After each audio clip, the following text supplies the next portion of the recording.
Well, good afternoon, everybody. Welcome to a really special day. It's the induction ceremony for the inaugural class of the Syracuse Hockey Hall of Fame.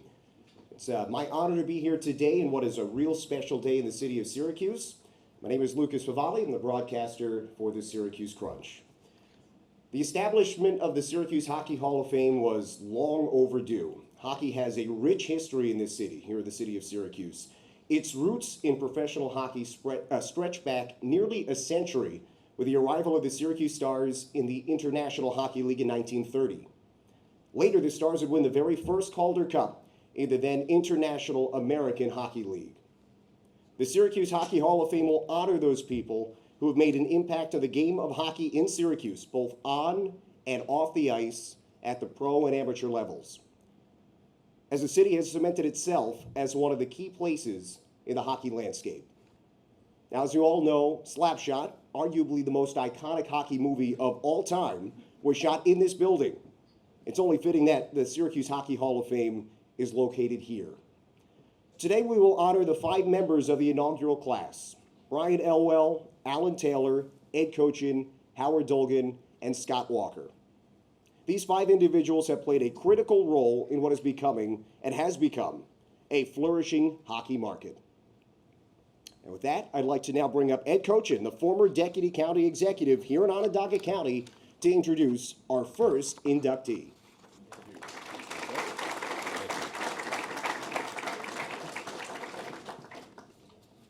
Thank you. I'm really honored, to introduce Brian Elwell, the first of our inductees to the Syracuse Hockey Hall of Fame inaugural class.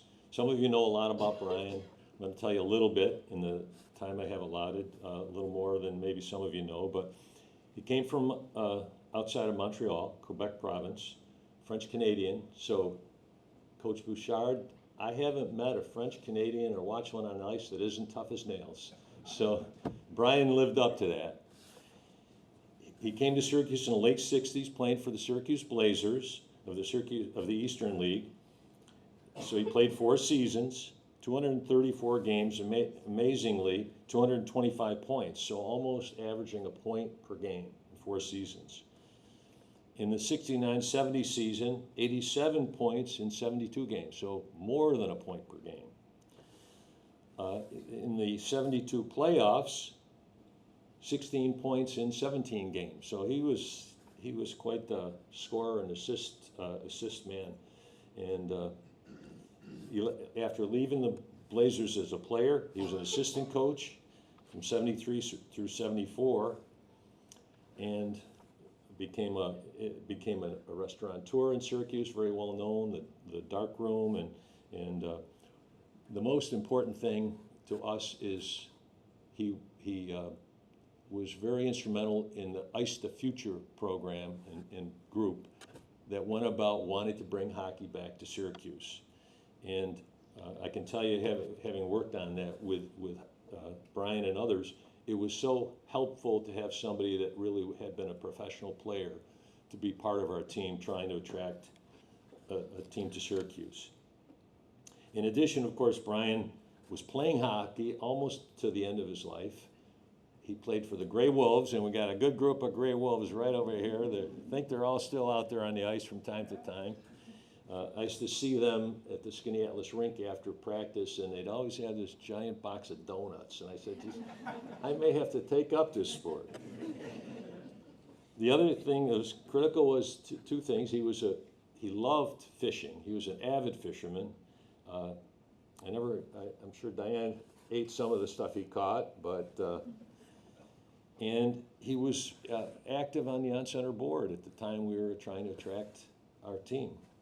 So with his knowledge of hockey and commitment to hockey and his great years as a player here, he was instrumental in bringing us a team. And so it's fabulous to have him recognized as the first person in our first class. And with that, I want, his wife Diane is here, one of his twins, Ashley, is here, and a granddaughter, and I'm going to invite Ashley up now to say a few words.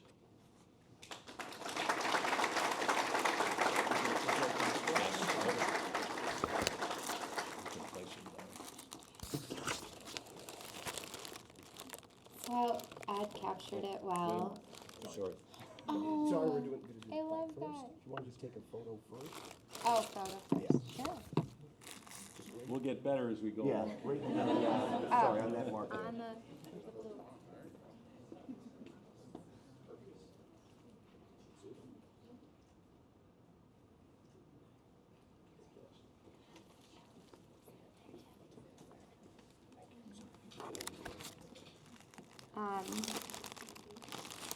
I like that Ed recapped the hockey thing because that's kind of a blur for me. I was a little kid. I'd like to thank you all on behalf of a wonderful husband, father, and friend to so many. He would be honored and he would love this day. I love hearing how much he did to bring the crunch here. I was 8 years old and it was just the most exciting year of our lives. There was so much back and forth in the years going up to it. If it was really going to happen, if we were really going to have a hockey team. And the guys came from downstate to bring the team here, and they stayed, and they're still here, which is so fun.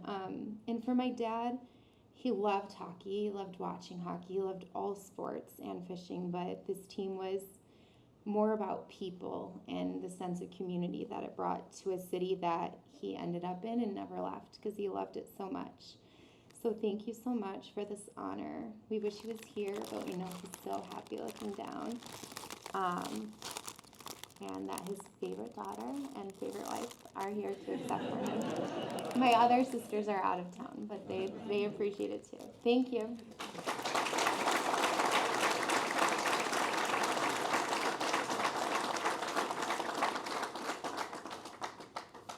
Wonderful words about a key part of why the Crunch are here today. Our next inductee is Alan Taylor. With that, I'd like to welcome up Ginger White to introduce Alan Taylor, her dad.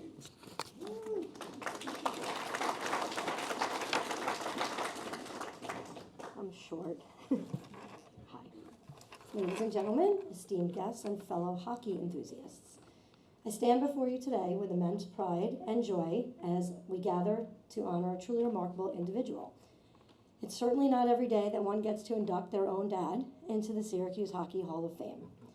Today we celebrate the incredible contributions of our dad, Alan Taylor, a visionary who helped fund the inception of the Syracuse Crunch more than 30 years ago.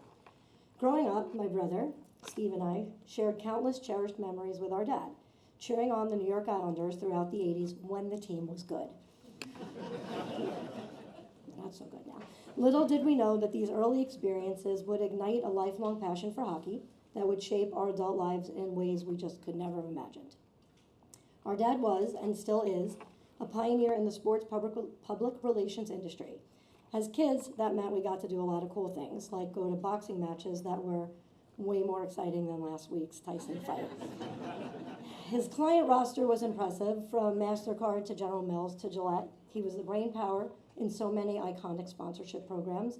We'd be here all day if we discussed them all, and even then we would just be scratching the surface.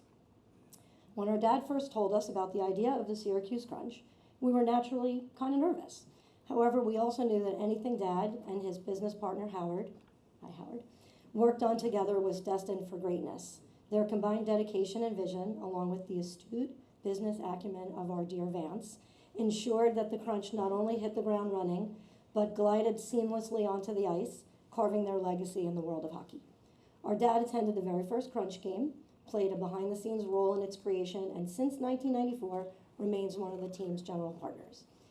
In sports, it's often said that an assist can be the most rewarding play, or that a star player like Travis Kelce owes much of his success to the person actually throwing the ball. Similarly, a hockey team is only as strong as the financial, business, and coaching support behind it. My dad exemplified this philosophy, providing unwavering support and leadership that laid the foundation for the Syracuse Crunch's enduring success. Without further ado, it is my profound honor and privilege to introduce my brother, who will happily accept the honor on behalf of our dad, Alan Taylor. He took a nasty fall earlier this week. He looks worse than Mike Tyson does, and he is deeply sorry he cannot be here. His passion, determination, and unwavering commitment to the sport have left an indelible mark on the Syracuse Crunch and the broader hockey community. Thank you, Dad, for everything you've done and continue to do. Congratulations on this extraordinary achievement. We are very proud of you.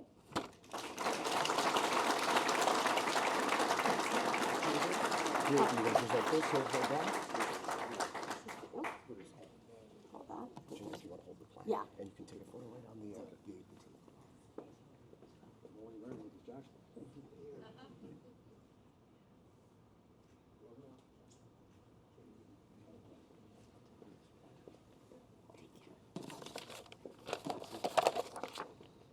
So thank you. So this is me channeling Dad, which is not that hard as I get older. After the fall, he had some demands. One was that Ginger and I come up here and that I wear the jacket. So the jacket came up, and so I'm wearing the jacket. So this is him. A dream come true. I was always a sports nut, not good enough to play, but write and promote events. Owning a team was a dream come true. So when the then young Howard said, let's buy an AHL team, he said, let's go for it. And I did, and he did, and I went along for the ride. For the first few years, I was active in helping set up the front end of the business. The rest is history. Whoops, he writes, with one exception. Again, him, not me. I will not have fulfilled my dream until I put a Calder Cup ring on my finger. So, let's go Crunch. All right, so, thank you. He's very proud, as are we.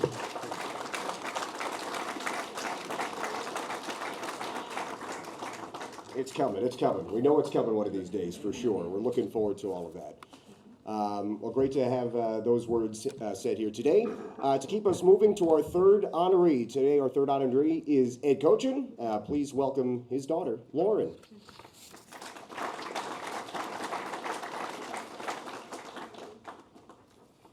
Oh, good. We kept it low for the short people. My name is Lauren Kochian, and it is so good to be here with you today. It is my privilege to introduce the next honoree, former Deputy County Executive Edward Kochian, and I'm not just saying that it is an honor because he is my dad. The Kochian family grew up on hockey. We are diehard Rangers fans and went to many games at Colgate, where my sister went to college, and Cornell, where my brother went to law school. In fact, when I was in high school, the Rangers were in the Stanley Cup Finals, and my mom, the science teacher, had me going to a science tutor almost every night. And my dad, unbeknownst to my mom, picked me up early one night for Game 7 so that I could watch the game with him. And to this day, my mother's not here today. She still doesn't know, so we'll keep that between us. I don't know how I did on that exam, but it was great to be able to watch that Game 7 with my dad. And of course, I have countless memories of the Syracuse Crunch, including when the Crunch were brand new, getting a autographed Scott Walker stick, which now hangs in my son's room. A wooden stick, which by the way he's never played with, but a wooden stick that hangs in my son's room is one of my childhood memories of the Crunch. In addition to loving this incredible sport and raising future hockey moms, for over 40 years, my dad was an official for Onondaga County and a brilliant economist, leader, and public servant. He recognized the impact pro hockey would have on the community. I recall the meetings, the plannings, the trips with Howard, and all of the excitement that surrounded it. His rapport with Howard and their collective vision started the institution, the tradition, the team that is the Syracuse Crunch Hockey Club. My dad knew then what we all know now. Syracuse is a hockey town, and the Crunch is our hockey team. The last 30 plus years of the Crunch have influenced and transformed our family's life, and my life in particular. I worked for both the Crunch and the Penguins for brief stints and have considered Jim Sorosi and his family close friends, and Jim a mentor for decades. 5 of my dad's 7 grandkids played hockey. My niece, Lexi Smith, still plays as the captain of the Naval Academy's women's team. And my son, Jonas Edward, who is here all the way from Fort Myers, Florida, is the captain of the junior Florida Everblades team. I think their captaincies are a reflection of their leadership and integrity that they have learned from their grandpa. Hockey has been a blessing in our lives, and the Crunch have been a blessing in our community. On behalf of my entire family, I thank the Crunch for their commitment to Central New York and making it a better place to call home. I'm honored to help induct my dad, Ed Kochian, to the inaugural Syracuse Crunch Hall of Fame for his vision over 30 years ago of a Central New York as a place where hockey can and should thrive. So congrats to all the honorees and good job, Dad.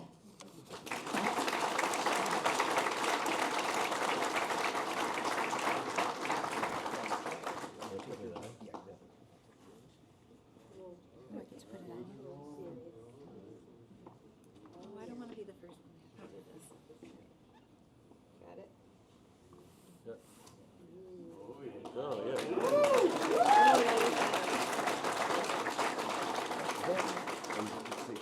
Together. Oh, here we go. Don't cover up my emblem. Oh, sorry. You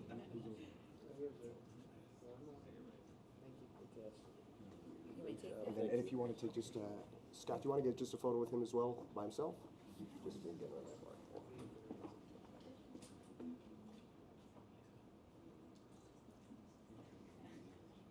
Thank you. I couldn't hold my breath that much longer. I'll take this. That's it. Wow, fantastic. I can't tell you how much I appreciate and am thankful for this day and for this honor. I'm glad to have played a role in bringing and keeping the Syracuse Crunch here. I mean, some of you may not know, but there was a time we were so successful with our on-game presentation, when I say we, the Crunch, that other teams wanted us, and they were willing to do a lot to get us there, but thankfully we got past that. I want to thank one person that's not here, Nick Pirro, who was the county executive at the time, because we sat and I talked about what we were going to have to do if we wanted to bring hockey back. We had to dig up the entire floor. There's 20 miles of copper pipe in the floor of the arena, and it had to be replaced and, of course, pressure tested and all that, but he was all in. So a great thanks to him also for making a commitment to hockey and enabling me to go forward and do what I did with Howard and others to get us here. So I congratulate Brian's family again on Brian's great contribution and the fact that he became a good friend. To Ellen Taylor, whose great support for Howard in particular enabled this to happen. To Howard himself, who was always an innovator. And you know, there's a great German poet and author who once said, "The right man seizes the moment." So in our case, Howard was the right man. And but I'm going to tell you a little story. So we were seeking a hockey team. We heard that Utica wanted to move, so we traveled to New Jersey to meet with Lou Lamorello, Brian, and a couple of others, and I. And it turned out they didn't want to own a team, and it didn't all come together. But then, so Brian got a call from a guy by some people will know, Bob Arablo. I think he was working for Binghamton at the time, and he says, "There's a couple of guys you should meet with." Well, a couple of guys turned out to be Howard and Vance. So we met with them, you know, very interesting beginning, because they talked about, we know we can't always have a winner on the ice, so we have to have something more to bring in the fans, to create excitement, in the game presentation. So we thought, well, that sounds great. Let's see if they can deliver. And next thing you know, they brought Gordie Howe to Syracuse and created a lot of credibility with Gordie Howe standing around talking about hockey. But we had meetings and meetings, and I won't dwell on that, but they certainly delivered. Some of you may remember the first year and how exciting that was, and I still picture the Billy Fusillo auto going around the ice between periods with the sky window open and people throwing the paper airplanes, and all for charity. And it was such a great innovative thing. And in truth, as a result of the Crunch game presentations, some of you that go up to SU know that SU even finally stepped it up a little bit. So with the big announcement, we had a great crowd. Jack McElhargy was there, our first coach, an electric atmosphere. And we had a former high-ranking elected official who go nameless, wasn't Nick Pirro, who said, "We're so glad we're bringing semi-pro hockey back to Syracuse." I said, "Oh my God." He said, "Semi-pro hockey is though you have a full-time job and you get like $50 a game to play, you know." Anyway, we proved it wasn't semi-pro hockey too. So just a few quick memories, and then I'll sit. You know, we're getting close to opening night, and Howard says, geez, we still got those old NBA scoreboards on either side of the War Memorial on the upper level, you know, visitor, guest, you know. Anyway, so we made a deal quickly to bring in a new scoreboard. It's a earlier version of what we have now, but dramatically different feel. And of course, we had so many NHL players that came through here either for the crunch or against the crunch. I mean, one that always comes to mind is Kucherov, who I don't know how many games. He didn't play many games. He was obviously going to be a star, and so he went quickly to Tampa. And then, of course, there were some zany things in the crowd, like anybody back to remember the Viking? I always was worried he was going to lose his. He was kind of little. I was always, when he was getting, give me a C, that he was going to lose his trousers, but he didn't. Then there were after the first Halloween, we had the Hanson brothers, and which stayed with us for forever and ever, which was great. And of course, I always remember the season we made it to the semifinals when Jean-Francois Labbé was having a great, great year, but sadly, Game 7, he let in some soft goals, and we were done. But that was a real high point, and we need to get back there. But I want to thank, one other thing. Two of my grandsons are here, but I remember this is a way some hockey people, how great some hockey people, most hockey people I've met are. When Konopka was here, he scored his first goal, and he gave his puck to my grandson Britton here in the front row, which I thought was really cool. Anyway, the great charitable work that the Crunch has done and continues to do is just a phenomenal thing. So there's such a presence beyond the ice. And going back to the original idea, it's like we always felt like for a community to be thriving, you have to have life after work. And what could be better in Syracuse than Crunch hockey? And thankfully it all worked out. So as Lauren had said, we are a hockey crazy family and continue to be. And so all of this makes me quite grateful for the 30 years plus, and especially for this honor. And going back to the, Lauren mentioned a couple other people working with Vance and Jim Sorosi and other staff. They are a fabulous representation of this team. And so grateful to all, and especially for this honor. Thank you very much.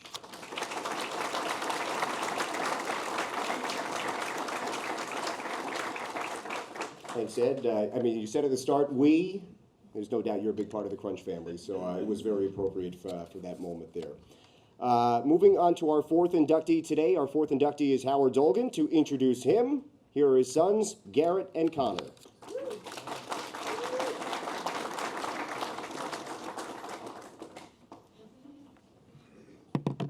Good afternoon, everyone. I'm Garrett Dolgon, joined by my brother Connor, and we're excited to be here to help induct our dad into the Syracuse Hockey Hall of Fame. And we wanted to wish a sincere congratulations to all the other members of the inaugural class. It's been an honor to witness your work with the Crunch over the last 30 years. My brother and I have had a unique perspective of watching the Crunch grow up as part of our family. And now as parents, both ourselves, we can kind of look back on it and say it's like watching your own child grow up. Taking their first steps with the Canucks. There's no one better to teach you about hockey than Canadians. Their formative years with the Blue Jackets. Those couple rebellious teenage years with the Ducks that we don't really talk about. And then finally getting settled down with an organization that treats you right and hopefully spending the rest of their life with the Lightning. And like any good parent, our dad wanted not only for his child to be successful, but to also grow into a well-rounded and respected member of the community.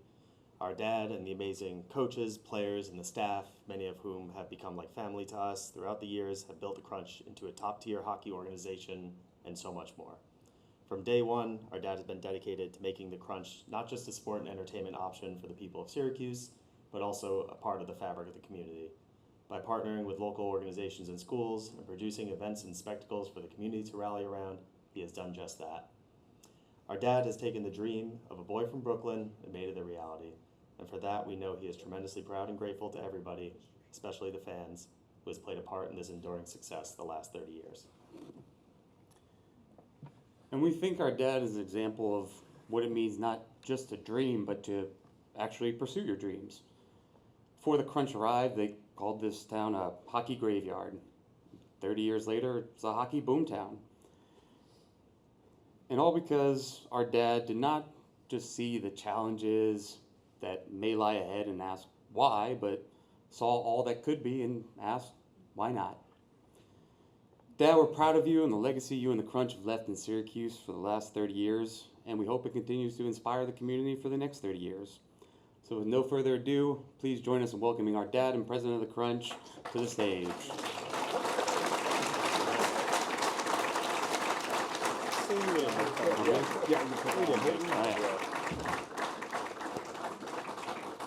right, take this one off. Undress him. Let's hope it fits.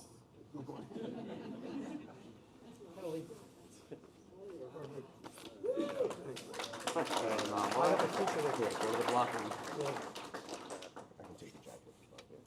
He's got a speech in there. Yeah. Oh, come on.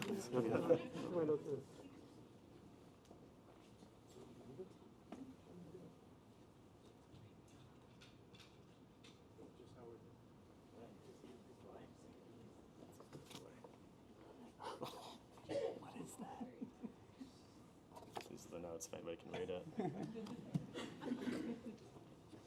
That's what you need. That was real special.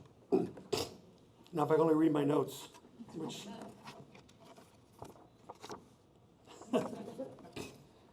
it's special to be part of this event. My boys were, when the team was May of '94, we finally got the green light. They were 2 and 5 years old, and their older brother was 7. So it's been a lot of years and a lot of great people to be thankful for. My fellow honorees, Brian Elwell, remember coming up here with Vance and having breakfast at the restaurant and dreaming. And Brian was a man of great passion, loved this community, and was so pivotal in making this happen. You should be so proud of your dad, your husband, your grandfather. Alan Taylor, I could speak for hours. He's my mentor. He's been like a grandpa to my kids, my closest friend, and his support and belief in this meant everything. Alan always wanted to own a minor league baseball team, truth be told. So a little twisting of the arm, he got a hockey team. A lot more exciting. Ed Kochian, we had some battles negotiating. You're a tough guy, but fair. And Ed epitomizes what a real good civic leader is all about. You know, he fights for his community, and more importantly, puts the people in front of politics. And you always did, Ed. And I know you negotiated hard. So there was one real tough one on that lease. We had a phone call about 2 hours before something was going to hit the fan, but it worked out. And Scotty Walker, we get to talk later because I get the honor of inducting you, and that's going to be a real privilege on my part. And I've been blessed. My life has been blessed. I'm living a dream. I've got great children, a couple of great daughter-in-laws, 4 of the most beautiful granddaughters a guy can ever dream of having, terrific friends, a friend who's become a brother over 60 years in Vance Liederman. We walked to first grade together, man. And then 30 years later, we ran at night. We would run. We'd put our kids to bed at 9:30, and run and dream about this hockey team in the ice and the snow. And we'd be gone for 2 hours or 3 hours, and we didn't even know how far we were running. And we were dreaming about one day putting a team here. And it came true. And I find it so remarkable and so proud. I've been blessed with players and coaches, some of them here today, over the last 31 years, who are among the greatest people I've ever been around. And then our fans. You know, somebody mentioned, I think my son and a few others, that this was labeled a hockey graveyard, and it was. We were told not to come here, do not come to Syracuse, you will fail. And that only motivated us more and more. And you have proven again and again how great a fan base we have and how much you support this team and this community. So, Ed, you went way over the 5-minute limit, but I'm going to tell one last story. I was told you're going to get pulled off the stage. But I remember my mom passed about 4.5 years ago in '94. Lives a great life. Spent the last probably 25 years in Florida. And when she passed, about a few days later, my brother and I went to her home and we went over to look at her belongings. And I opened a drawer and there was a clear manila envelope in there. And I looked through it and she had saved her rally towel from opening night in 1994. She had saved the game program, the invitation to the party before our first game, and all of the clippings, newspaper clippings, from our effort to try to bring the team. And I've kept that, and I'll always keep that, because it was so special and meant so much to her and to me, and like my son said, to our family. Syracuse, been coming up here 32 years. I've lived in Brooklyn, which will always be my home, on Long Island, and now in Florida. And this place will always be a home for me as well. You've welcomed us with open arms. You've supported everything we've done. And we hope we've made you proud and will continue to do so for many years. One last thing, because I'd be remiss if I didn't mention this. None of this happens, especially an event like this, an outdoor game, a Frozen Dome Classic in a Carry Dome, without a great staff led by Jimmy, Vance, and the rest of the folks here today. They go above and beyond, working 70-hour weeks, never complaining, sometimes. Vance mainly. But I do love you all, and thank you for this tremendous honor.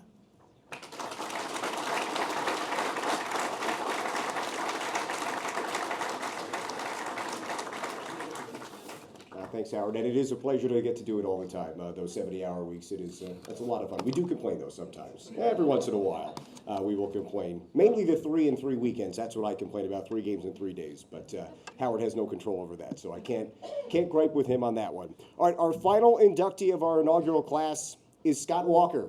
Before his introduction, though, let's direct our attention to the television behind me for a quick video.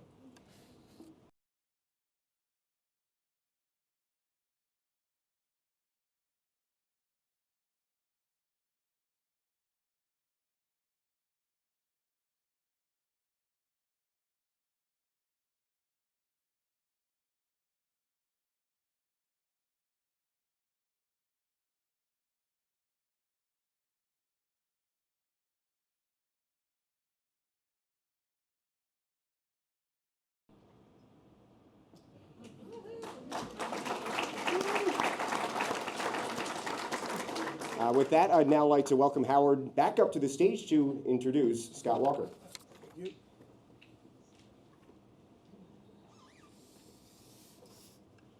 Thank you, Scotty. Scotty Walker. As you see, nicknamed the Wild Thing very appropriately.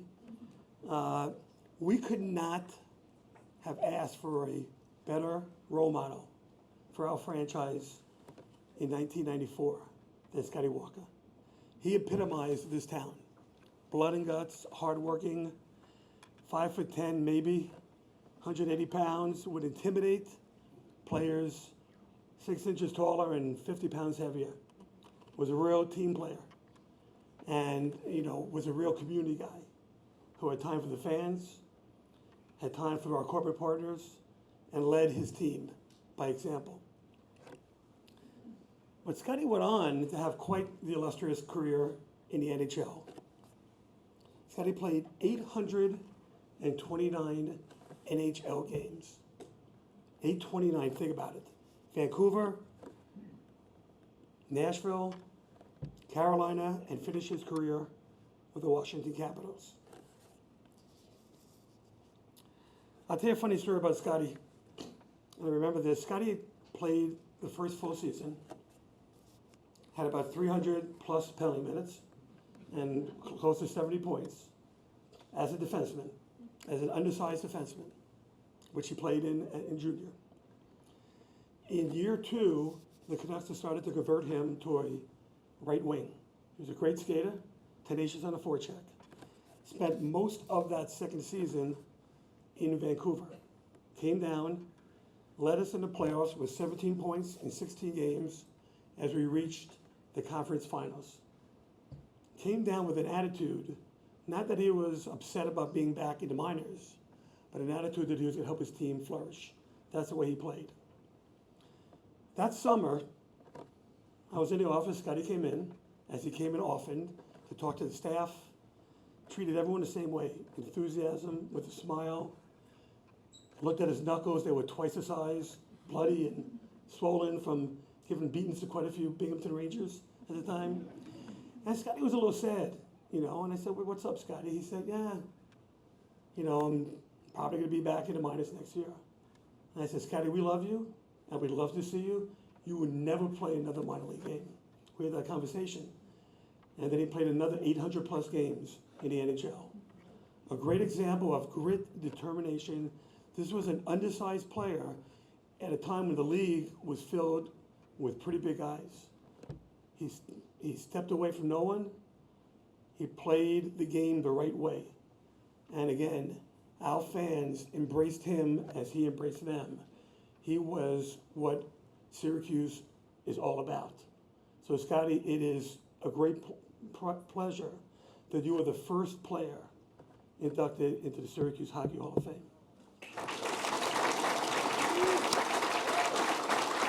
Do you remember that conversation you had? I remember it well.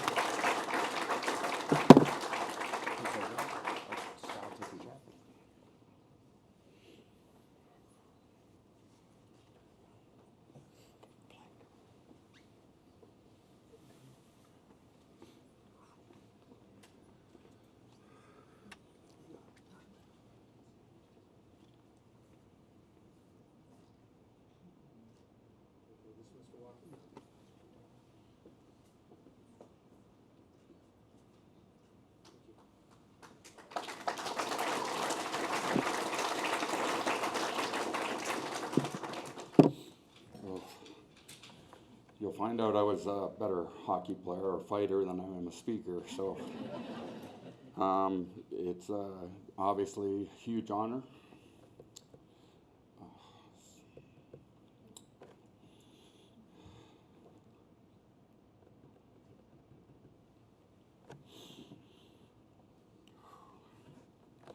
I wish I could tell some good stories. I'll tell you one. So I just talking to my wife, and she said, Joe Bouchard, wasn't that the one you guys had the fight at Monopoly? I said, yes, we did. So it was Joe Bouchard, Sebastian Bordelot, and Patrick Cote, who was one of the toughest guys in hockey. And we were playing Monopoly at their house, and before you know it, the Monopoly table was gone, and it was a full-on fight. Bottles were broken, glasses were broken. So the game has changed. People have changed. We don't see that often. But like Howard said, I spent a lot of time in Vance's and Jim's office after practices, after games. Spent a lot of time there just shooting the shit or just chatting because we get bored. We were young. Doc, I remember spending a lot of nights after the games. I think we might have had a couple beers in the training room. I'm not sure you're allowed to do that anymore. Now they have protein shakes. So it's not like I get inducted into the Hall of Fame. I didn't grow up thinking I was going to play hockey good enough to get in the Hall of Fame. Not that I'm in the Hall of Fame, but I'm in this Hall of Fame. It makes you feel old, though. When you say not semi-pro, Howard will know this. We moved from Hamilton to Syracuse, and I was making 35,000 Canadian.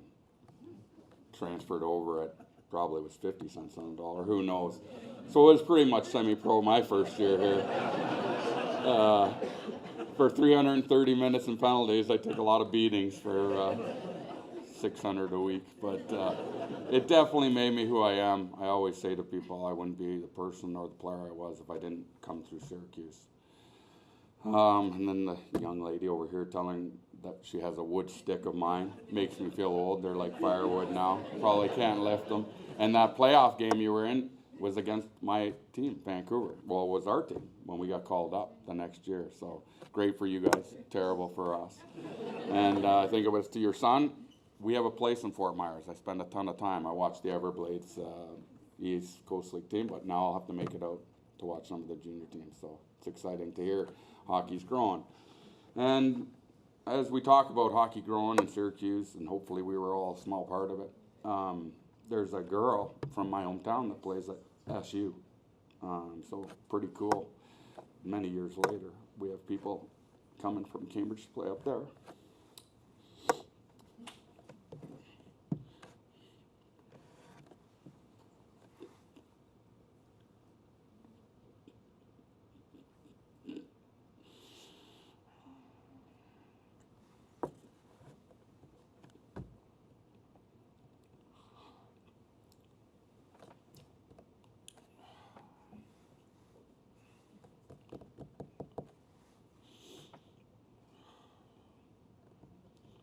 My dad's not here.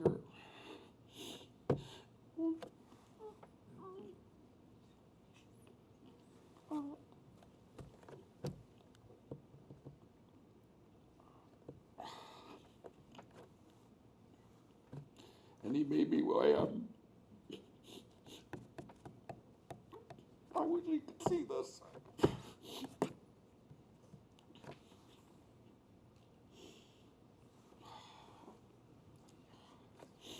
I did everything to make him proud. I know he would be proud of this. To my mom, made life so easy for me growing up. Long nights, hard work, not much school. She didn't really care. As long as I was a good person. But she made life easy. My dad was hard, pushed me hard. My mom was always there to lift me up. To my wife, my kids, my daughter Anna. Nothing like having a daughter to keep you in line. Last night I came down after the game to meet them in the lounge with Howard's sons, and she wouldn't even sit with me or look at me, acknowledge me because I had socks on. And I walked through the lobby with socks on. Apparently that's not allowed. So she keeps me in line, and then obviously my son is playing in Abbotsford in the American Hockey League, so I'm very proud of him. But it's hard to watch, hard to be a player, and hard to be a dad of a son playing hockey, so I know what we all go through. And obviously to my wife, we were dating when I played here. She went to Brock University, which in hindsight was good because it was somewhat closer this way. It took her 3 hours to get here, but it's meant many snowy drives, as you guys all imagine living down here, how the snow can fly, and she made it down here. So, but like I said, such an honor to be here, have Howard induct me because, like he said, he's a mentor to me. I own a junior team. I look up to him. People will tell you he sits in the crowd like just a regular fan. His passion, his enthusiasm, his everything for hockey, and sometimes emotion. He gets emotional. I mean, I'm emotional now, but that's just because I love what I'm doing. But I know when you're an owner, some days you just get so emotional. But they're in great hands with obviously Stacy and Joel, who I both know. I played against Stacy for a bit and played with Joel.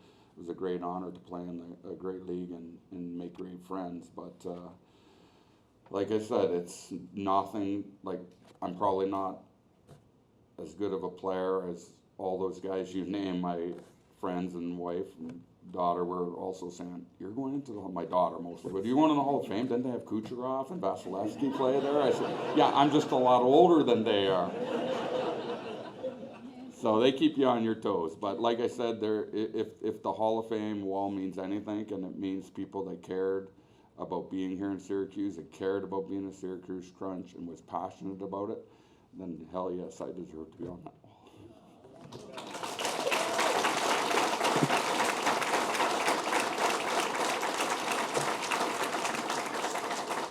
And one last thing, I don't want to be in trouble. My wife is, like I told you, spent a lot of years with me taking care of my 2 kids. They are who they are because of her, not me. And she should be in the Mom's Hall of Fame.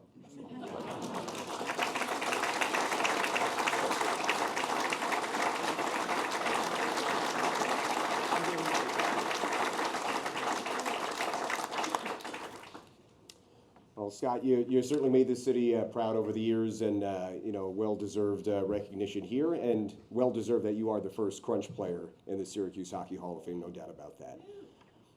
Well, that concludes our ceremony today. Let's have another round of applause, though, for our 5 inductees.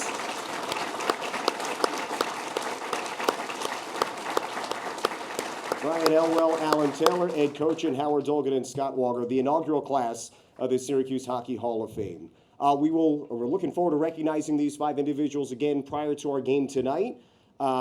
With that, I encourage everyone to head down to the newly erected Hall of Fame wall on Montgomery Street. It's on the 2nd floor. Our inductees are going to head down there now for some photos. We'll have some media availability down there as well, but the wall just got put up, and we're looking forward to showing it off. So head on down there now, but thanks so much for coming, and congrats again.